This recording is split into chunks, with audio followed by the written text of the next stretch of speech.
বেগম খালেদা জিয়া টানা ১১ দিন ধরে এভারকেয়ার হাসপাতালের সাদা বিছানায় জীবন-মৃত্যুর লড়াই করছেন। দেশীয় বিদেশি বিশেষজ্ঞ চিকিৎসকরা দিনরাত চেষ্টা চালিয়ে যাচ্ছেন তাকে সুস্থ করে তুলতে। পুরো বাংলাদেশ প্রার্থনায়, মসজিদে, মন্দিরে, ঘরে ঘরে মানুষ অশ্রুসিক্ত চোখে তার আরোগ্য কামনা করছে।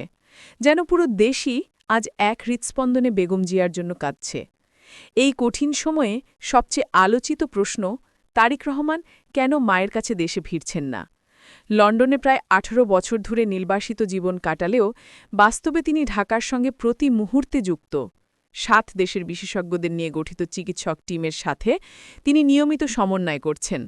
লন্ডন ক্লিনিক, যেখানে তার মা ৪ মাস চিকিৎসা নিয়েছেন, সেখানকার চিকিৎসকদের সঙ্গে তিনি ধারাবাহিকভাবে পরামর্শ করছেন, প্রস্তুত রেখেছেন ক্লিনিকটিকেও। তারেক রহমান এখন দেশে ফিরে এলে আবেগের মুহূর্ত তৈরি হতো, মানুষ কাঁদত, মিডিয়ার প্রধান শিরোনাম হতো। কিন্তু এরপর কি? মায়ের সুচিকিৎসার দায়িত্বটাই আসল। আর এই দায়িত্ব বিদেশে থেকেই আরও কার্যকরভাবে পালন করা সম্ভব, সেটিই তিনি করছেন। আজকের বিশ্বে দূরত্ব কোনো বাধা নয়, চিকিৎসা এখন বহুজাতিক সমন্বয়ে উন্নত হয়। অনেকে যেটি বোঝেন না তা হল, তারেক রহমানের দেশে ফেরা শুধু তার ব্যক্তিগত সিদ্ধান্ত নয়, এটি রাজনৈতিক, নিরাপত্তা ও পারিবারিক বহু জটিলতার সাথে যুক্ত।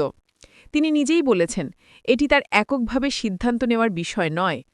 মূল কথা, তিনি আবেগের জায়গা থেকে নয়, দায়িত্ববোধ থেকেই সিদ্ধান্ত নিচ্ছেন।